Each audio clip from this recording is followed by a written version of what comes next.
আমরা constant force apply যদি না করি, ঠিক আছে, তাহলে জিনিসগুলা ইউনিফর্ম মোশনে থাকে। এটাই মানে গ্যালিলিওর এক্সপেরিমেন্টের আগে পুরো একটা ভুল ধারণা আসলো। কেমনে দেখো ভুল ধারণা আসলো? আজকে মনে করো তোমার কাছে একটা ফুটবল আছে, ঠিক আছে, মানে গ্যালিলিওর আগে মানুষ এরকম ভাবতো।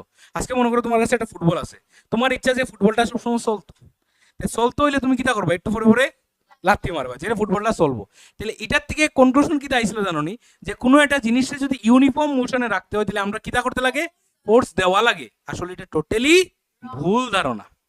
কোনো একটা জিনিস যদি ইউনিফর্ম রাখতে লাগে, ফোর্স দেওয়া লাগে না, ঠিক আছে। আজকে এই জিনিসটা যে এখান থেকে ছাড়ছি, এটা তো আজীবন এরকম চলতে থাকবো ইউনিফর্মলি, ফ্রিকশন থাকতো না।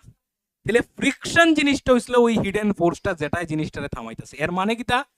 এর মানে হইতাছে কোনো একটা জিনিসরে ইউনিফর্ম মোশনে রাখতে গেলে, শুনো জিনিসটা বুঝো, ইউনিফর্ম মোশনে রাখতে গেলে কোনো একটা জিনিসরে ফোর্স অ্যাপ্লাই করতে লাগে।